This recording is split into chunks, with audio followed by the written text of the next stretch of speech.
19 अगस्त को जैसे ही देवगुरु बृहस्पति अश्लेषा नक्षत्र में प्रवेश करेंगे तो तुला राशि वालों के जीवन में 74 दिनों के लिए एक बड़े परिवर्तन का खेल शुरू हो जाएगा, जहां एक और ये गोचर तुला राशि वालों के करियर, मान सम्मान, धन, परिवार, सुख संपत्ति और प्रॉपर्टी से जुड़े हुए मामलों में चल रही बहुत सारी चुनौतियों का अंत करते हुए भाग्य को एक नया मोड़ देता जाएगा। तो वहीं दूसरी ओर करियर के विषय में एक बहुत ही बड़ी सावधानी भी इस गोचर के साथ जुड़ी हुई है। आखिर ये 74 दिनों का बड़े परिवर्तन का खेल किस प्रकार से तुला राशि वालों के भाग्य को एक नया मोड़ देगा और वो कौन सी चेतावनी है जो तुला राशि वालों को इन 74 दिनों के दौरान बिल्कुल भी नज़रअंदाज नहीं करनी चाहिए। इन सारी बातों को जानने के लिए बने रहिए मेरे साथ वीडियो के अंत तक।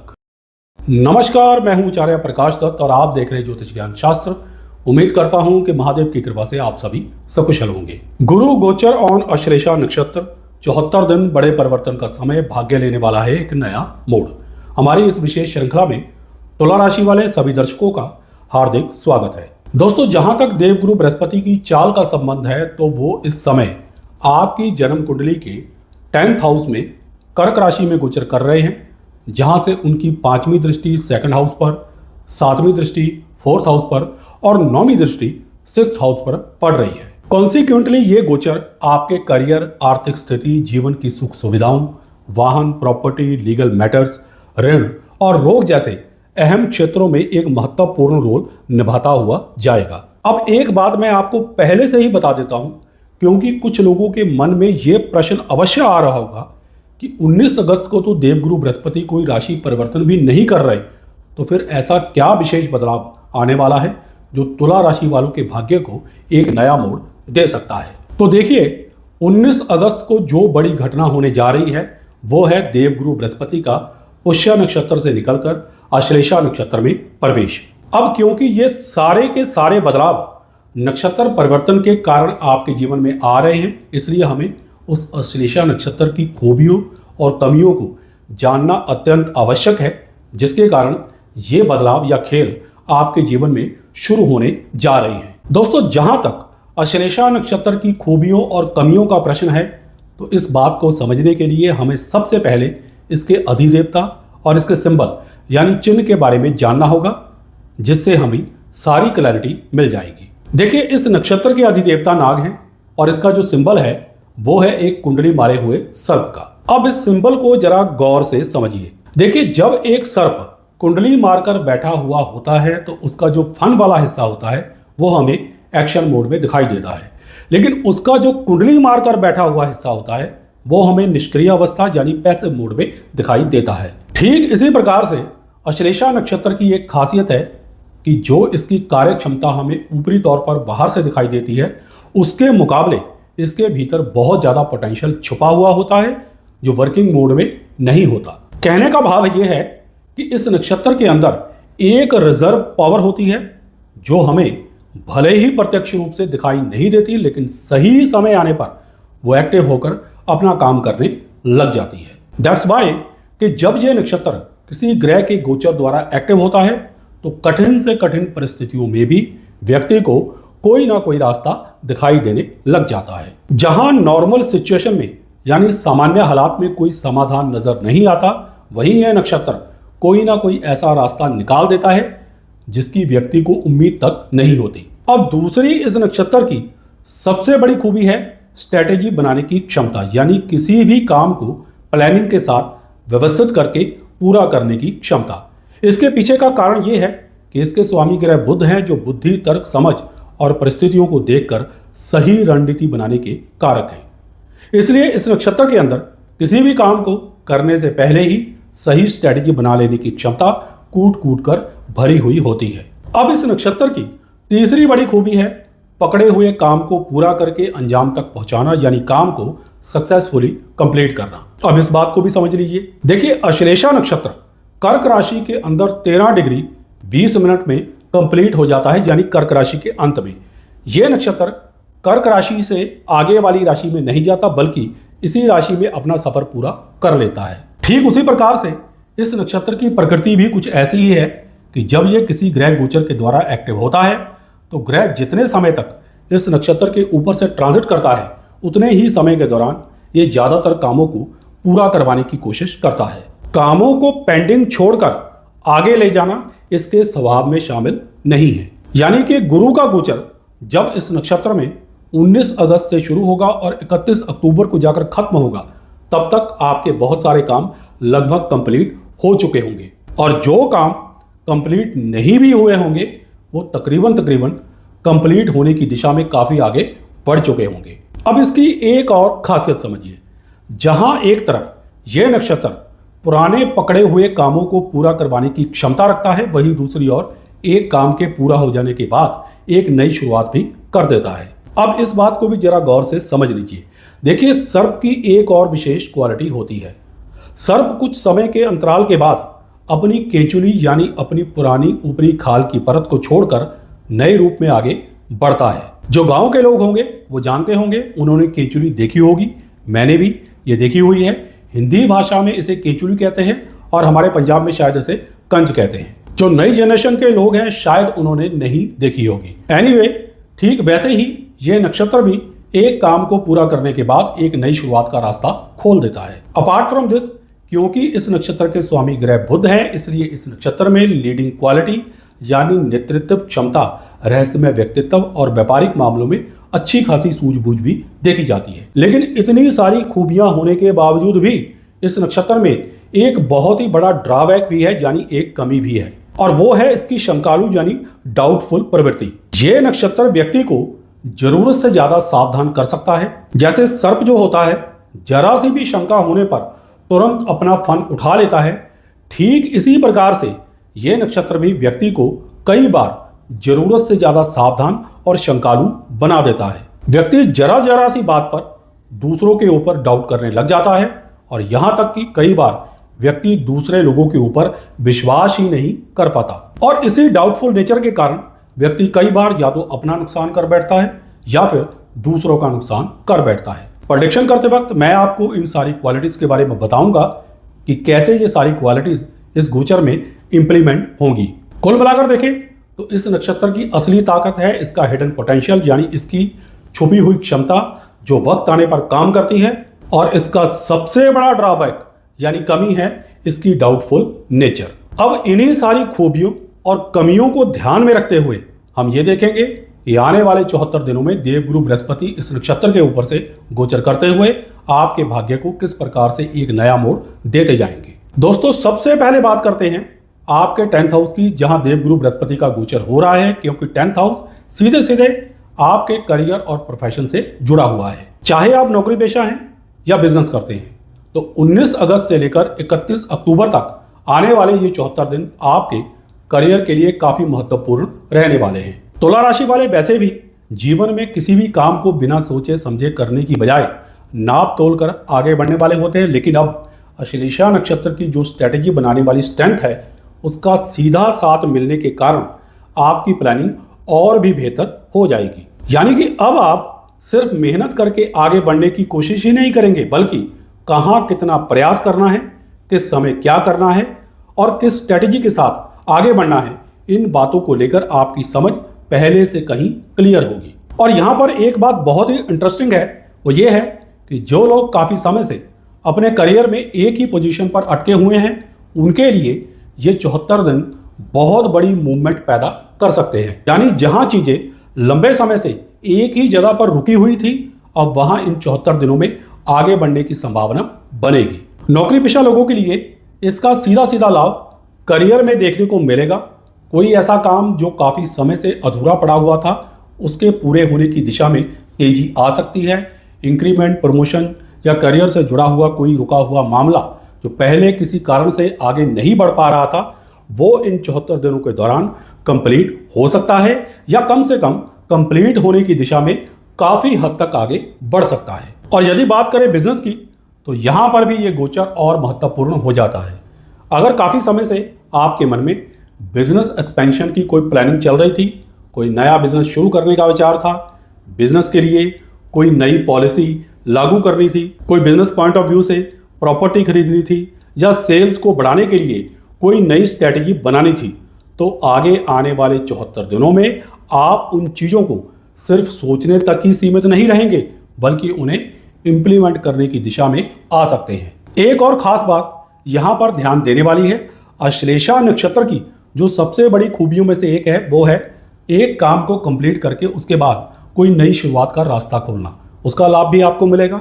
यानी काफ़ी पॉसिबल है कि इन 74 दिनों में आपकी जो ट्रेडिशनल इनकम चल रही है उसमें तो आप बढ़ोतरी करने में सफल हो ही जाएंगे, लेकिन साथ ही साथ कोई नई इनकम का सोर्स शुरू करने का मौका भी आपको मिल सकता है। और ये जरूरी नहीं है कि वो नया काम 31 अक्टूबर के बाद ही शुरू हो।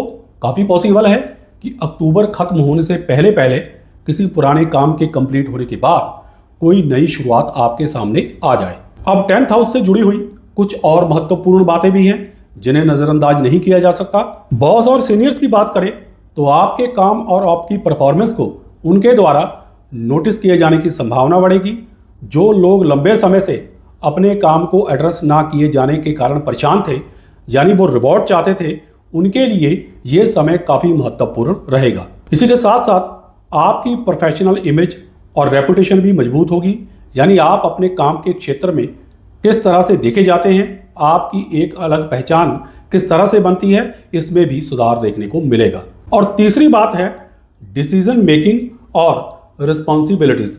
आने वाले समय में आपको ऐसी जिम्मेदारियां मिल सकती हैं जिसका आपको लंबे समय से इंतजार था, और जहां आपकी प्लानिंग, आपकी समझ और आपकी डिसीजन मेकिंग स्किल्स का अच्छी तरह से इस्तेमाल होगा, यानी आपको अपनी परफॉर्मेंस दिखाने का पूरा मौका मिलेगा। और अगर आप इन रिस्पॉन्सिबिलिटीज को सही तरीके से निभाते हैं तो यही चीज आगे चलकर आपके करियर में ग्रोथ का एक बड़ा कारण बन सकती है। कुल मिलाकर देखें तो ये 74 दिन आपके करियर और प्रोफेशन के मामले में तरक्की यानी ग्रोथ के पॉइंट ऑफ व्यू से तो अच्छे रहेंगे ही, लेकिन इसके साथ साथ काम को सही स्ट्रेटेजी के साथ पूरा करके उसके बाद कुछ नया शुरू करने के पॉइंट ऑफ व्यू से भी ये 74 दिन अच्छे साबित हो सकते हैं। यानी एक तरफ आपके अधूरे काम पूरे होंगे तो दूसरी तरफ उन्हीं कामों के पूरा होने के बाद आपके सामने तरक्की का एक और नया मार्ग खुल जाएगा। दोस्तों, अब बात करते हैं देवगुरु बृहस्पति की 5वीं दृष्टि की, जो आपकी जन्म कुंडली के 2nd हाउस पर पड़ रही है।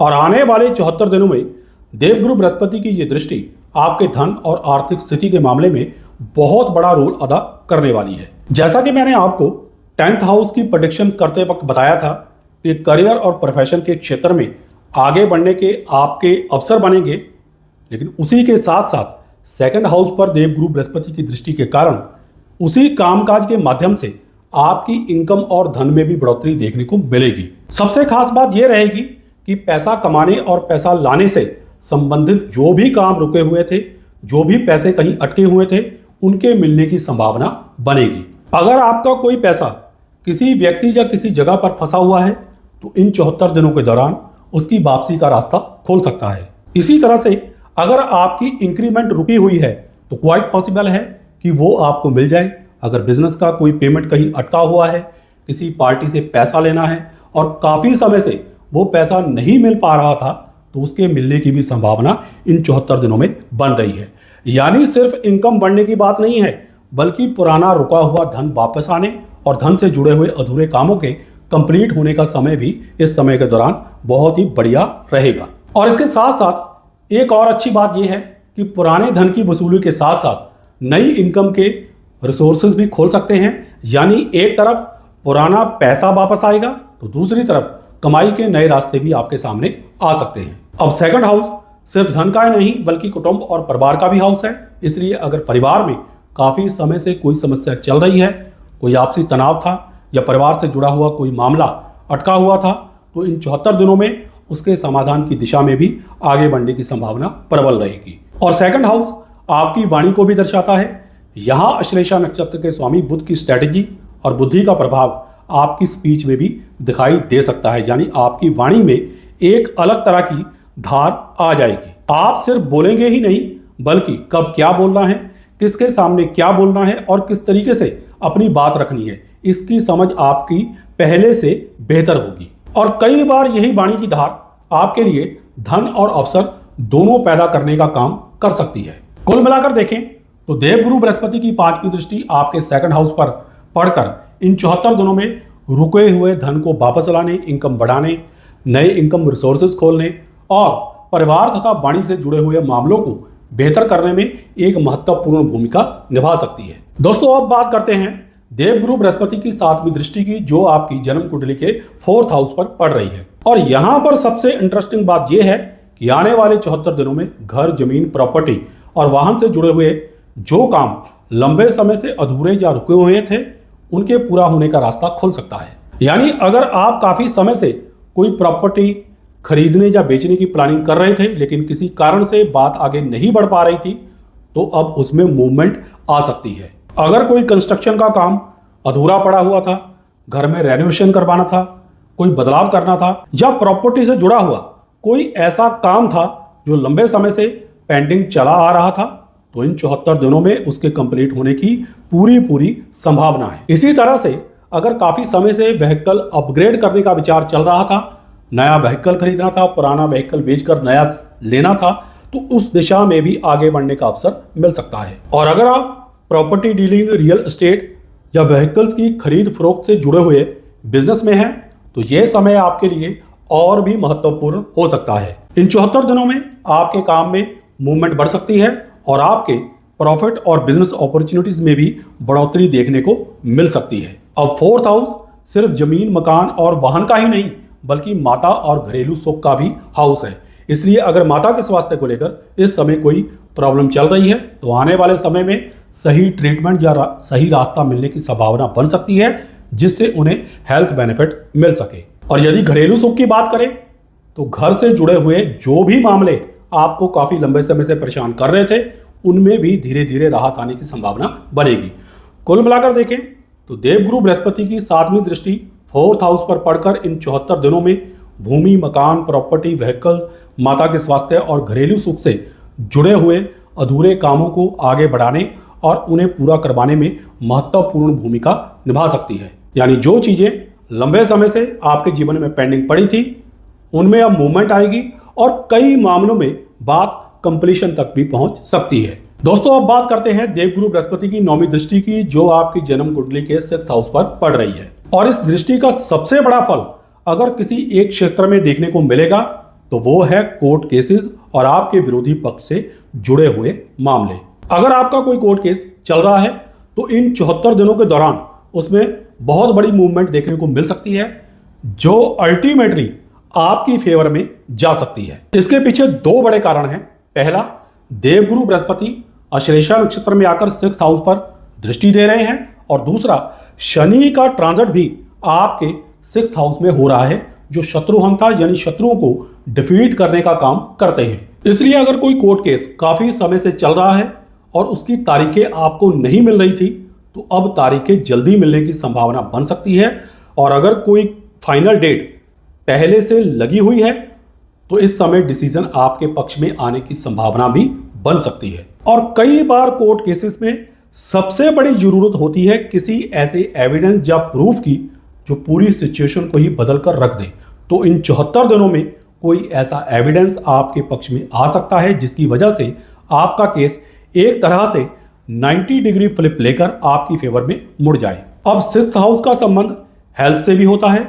अगर लंबे समय से कोई रोग या कोई शारीरिक परेशानी आपको परेशान कर रही थी, तो उसमें भी सुधार देखने को मिलेगा।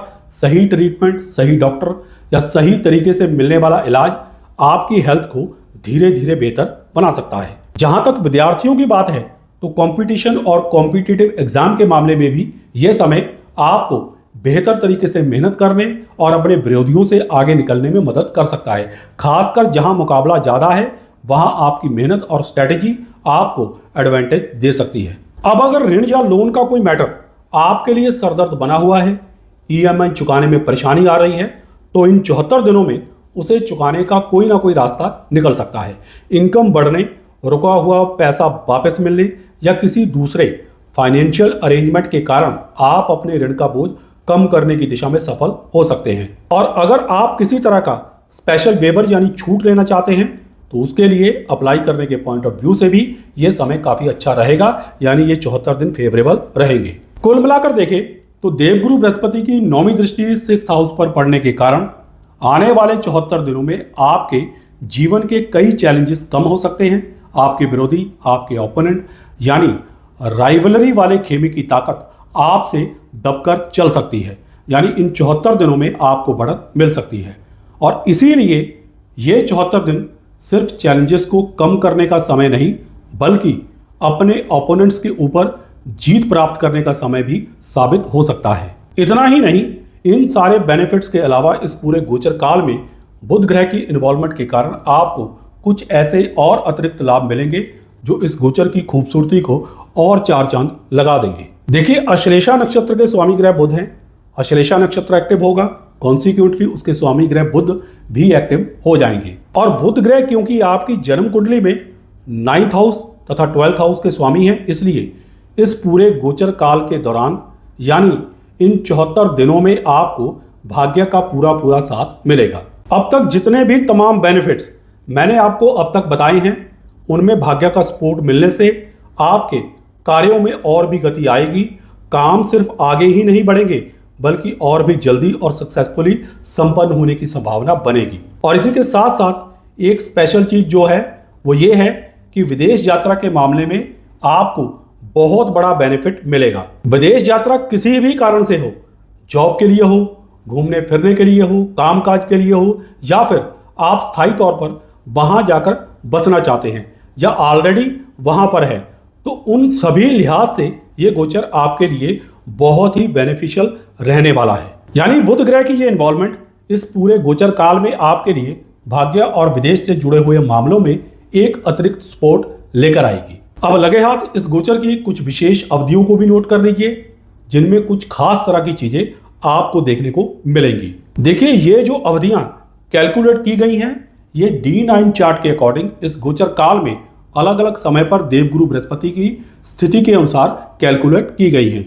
यानी 19 अगस्त से लेकर 31 अक्टूबर तक जो फल मैंने आपको बताए हैं वो तो आपको मिलते ही रहेंगे, लेकिन अलग अलग समय पर देवगुरु बृहस्पति की स्थिति में जो बदलाव आएंगे उनके अनुसार कुछ विशेष चीजें इन अवधियों में होती रहेंगी। तो अब इन विशेष अवधियों को एक एक करके समझते हैं। पहली अवधि को नोट कीजिए, ये 16 दिनों की रहेगी और इसका कार्यकाल होगा 19 अगस्त से लेकर 3 सितंबर तक का। इस दौरान देवगुरु बृहस्पति D9 चार्ट के अकॉर्डिंग धनु राशि में रहेंगे और क्योंकि धनु राशि आपकी जन्म कुंडली के 3rd हाउस में पड़ती है, कॉन्सिक्वेंटली इस अवधि के दौरान आपके द्वारा किए जाने वाले प्रयासों को सही दिशा मिलेगी।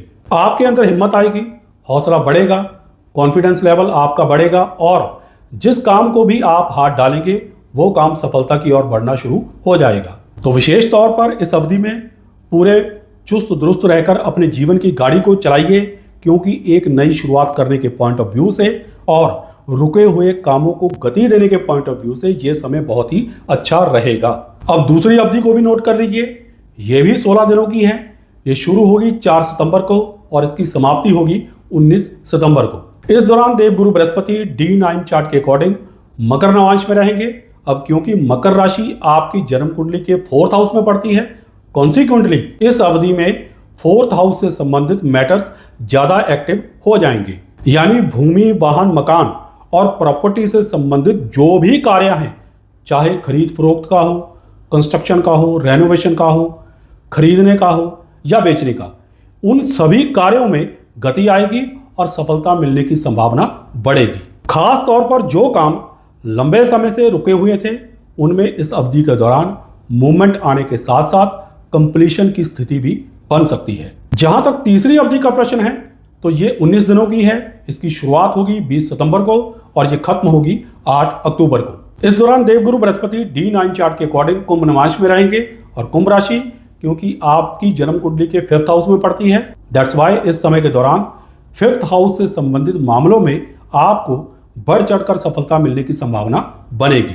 अब 5th हाउस से संबंधित मामलों की बात करें तो इसमें प्रेम संबंध, शिक्षा, संतान को कंसीव करने के पॉइंट ऑफ व्यू से और अपनी संतान के पॉइंट ऑफ व्यू से जुड़े हुए मामले शामिल हैं। प्रेम प्रसंगों की बात करें तो उसमें आपको सफलता मिलेगी।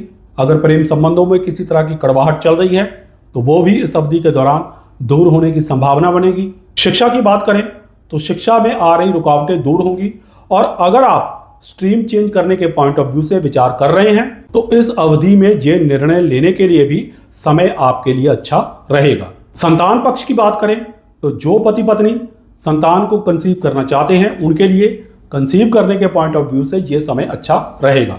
और यदि आप ऑलरेडी माता पिता हैं तो आपकी संतान यदि पढ़ाई कर रही है तो उनको पढ़ाई में सफलता मिलेगी, और यदि आपकी संतान वर्किंग है तो उनके करियर में ग्रोथ देखने को मिल सकती है। इसके अलावा शेयर मार्केट से संबंधित मामलों में भी इस अवधि के दौरान गति देखने को मिल सकती है, यानी शेयर मार्केट से आपको लाभ प्राप्त होगा। यानी कि 20 सितंबर से लेकर 8 अक्टूबर के बीच 5th हाउस से जुड़े हुए सभी मामलों में आगे बढ़ने और सफलता प्राप्त करने के अच्छे अवसर बन सकते हैं। अब इस गोचर की अंतिम विशेष अवधि को भी नोट कर लीजिए। यह रहेगी 23 दिनों की। यह 9 अक्टूबर से शुरू होकर 31 अक्टूबर तक जाएगी। इस दौरान देवगुरु बृहस्पति D9 चार्ट के अकॉर्डिंग मीन नवांश में रहेंगे, और क्योंकि मीन राशि आपकी जन्म कुंडली के 6th हाउस में पड़ती है, कॉन्सिक्वेंटली इस समय के दौरान कोर्ट केसेस और जीवन की चुनौतियों से जुड़े हुए मैटर्स ज्यादा एक्टिव रहेंगे और उनमें आपको बढ़त मिलने की संभावना बनेगी। विशेष तौर पर कोर्ट केसेस की बात करें तो जैसा कि मैं आपको पहले भी बता चुका हूं कि अगर आपका कोई कोर्ट केस चल रहा है तो उसमें जीत पाने के प्रबल चांसेस बनेंगे, चाहे ये जीत डिसीजन आपके पक्ष में आने से मिले या फिर कोई ऐसा एविडेंस आपके हाथ में आ जाए जिसकी वजह से आपके कोर्ट केस में कोई नया मोड़ आ जाए और पूरा मामला आपकी फेवर में मुड़ जाए। बाकी इस समय के दौरान अगर आप किसी जटिल रोग से परेशान हैं तो उसके निवारण का भी रास्ता निकल सकता है। सही ट्रीटमेंट मिलने से हेल्थ में सुधार मिलने की संभावना प्रबल रहेगी। कुल मिलाकर देखें तो 9 अक्टूबर से लेकर 31 अक्टूबर तक की ये अंतिम विशेष अवधि आपके लिए जीवन की चुनौतियों को कम करने, विरोधियों पर बढ़त बनाने और विशेष तौर पर कोर्ट केसेस में अपने पक्ष को मजबूत करने के पॉइंट ऑफ व्यू से काफी महत्वपूर्ण रहेगी। लेकिन हर गोचर के कुछ प्रिकॉशंस यानी सावधानियां जरूर होती हैं जिनको बिल्कुल भी इग्नोर नहीं करना चाहिए। देखिए, सबसे बड़ी सावधानी आपके लिए ये निकल कर आ रही है क्योंकि देवगुरु बृहस्पति का गोचर आपके 10th हाउस में हो रहा है, इसलिए कभी भी जल्दबाजी में जोश में आकर अपने सीनियर्स, बॉस या कोलीग्स के साथ टकराव जैसी स्थिति ना बनने दें। किसी के द्वारा भी भड़काए जाने पर कभी भी जॉब छोड़ने का डिसीजन ना लें जब तक कि आपके हाथ में कोई अच्छी जॉब ना आ जाए। हालांकि नो डाउट करियर में ग्रोथ का समय है, लेकिन साथ साथ अश्लेषा नक्षत्र का विषैला प्रभाव आपकी वाणी में क्योंकि दूसरे भाव पर दृष्टि है और आपके मन के अंदर क्योंकि चौथे भाव पर दृष्टि है, कुछ इस तरह की कड़वाहट ला सकता है कि आप ना चाहते हुए भी आम लोगों के साथ या अपने सीनियर्स, बॉस या कुलीग्स के साथ कड़वी वाणी बोलकर ना चाहते हुए भी बुरा बर्ताव कर सकते हैं। हालांकि इसमें कोई शक नहीं है कि तुला राशि वाले बहुत ही नपे तुले बिहेवियर के होते हैं, लेकिन ग्रह चाल के प्रभाव को नकारा नहीं जा सकता। इसलिए अपने आप को यथासंभव शांत रखने की कोशिश करें और किसी भी स्थिति में अपनी वाणी पर नियंत्रण ना खोए। जहां तक उपायों का प्रश्न है तो निर्विवादित रूप से देवगुरु बृहस्पति के मंत्र ओम ब्रीम बृहस्पते नमः का जप आपके लिए अत्यंत कल्याणकारी रहेगा। यदि आप हर रोज एक माला का जप कर सकते हैं तो अति उत्तम, नहीं तो कम से कम प्रत्येक बृहस्पतिवार के दिन अवश्य करें। इसी के साथ साथ आपकी वाणी के ऊपर आपका नियंत्रण बना रहे, जोश में या रोश में आकर आप कोई भी गलत कदम ना उठाएं और करियर और बिजनेस में आपको निरंतर ग्रोथ मिलती रहे, तो इसके लिए आप बुध ग्रह के गायत्री मंत्र का जाप भी कर सकते हैं। मंत्र कुछ इस प्रकार से हैं। ओम चंद्रपुत्राय विद्महे रोहिणी प्रियाय धीमहि तनो बुद्धा प्रचोदयात्। इस मंत्र का भी प्रतिदिन अथवा कम से कम बुधवार के दिन श्रद्धापूर्वक एक माला जप करने से आपको बुध ग्रह एज वेल एज अश्लेषा नक्षत्र के शुभ फल मिलते रहेंगे। ये तो हो गए सामान्य उपाय, लेकिन यदि आप अपनी जन्म कुंडली के अनुसार बिल्कुल सटीक और व्यक्तिगत उपाय जानना चाहते हैं तो अपनी जन्म कुंडली का विधिवत अध्ययन करवाकर आप हमसे इन उपायों के बारे में जानकारी प्राप्त कर सकते हैं। और अब वीडियो के अंत में मैं आप सभी लोगों के साथ एक विशेष सूचना साझा करना चाहता हूं। जैसा कि मैंने मनोकामना पूर्ति दीक्षा का क्रम प्रारंभ किया हुआ है, यदि आप भौतिक और आध्यात्मिक दोनों प्रकार की उन्नति के लिए मुझसे ये दीक्षा लेकर मंत्र जाप करना चाहते हैं तो दिए गए नंबर पर व्हाट्सएप करके जानकारी ले सकते हैं। इस विषय में और अधिक जानकारी के लिए हमारे चैनल पर पहले से अपलोड की गई वीडियो अपने भाग्य के योद्धा बने अवश्य देखें। अगर उस वीडियो को देखने के बाद आपका अंतःकरण आपको दीक्षा लेने के लिए प्रेरित करे तो कृपया दिए गए नंबर पर केवल जस्ट लिखकर व्हाट्सएप कर दें। आपको दीक्षा से संबंधित संपूर्ण जानकारी और विवरण भेज दिया जाएगा। आशा करता हूं कि वीडियो में दी गई जानकारियां आपके लिए लाभकारी सिद्ध होंगी और मुझे पूरी उम्मीद है कि देवगुरु बृहस्पति का ये 74 दिनों का गोचर आपके करियर और आर्थिक मामलों में अच्छी प्रगति दिखाता हुआ आपके भाग्य को एक नया मोड़ देने में सफल होगा। अगर आपको हमारी ये वीडियो पसंद आई हो तो इसे लाइक करें, शेयर करें, हमारे चैनल ज्योतिष ज्ञान शास्त्र को सब्सक्राइब करें और साथ में बेल आइकन को दबा दें ताकि हमारी हर नई वीडियो की नोटिफिकेशन आप तक सही समय पर पहुंचती रहे। फिर मिलूंगा अगली वीडियो में अगले विश्लेषण के साथ। तब तक के लिए सुखी रहें, स्वस्थ रहें, इसी मंगल कामना के साथ जय सिया राम, हर हर महादेव और बोलो श्री हरि विष्णु भगवान की जय।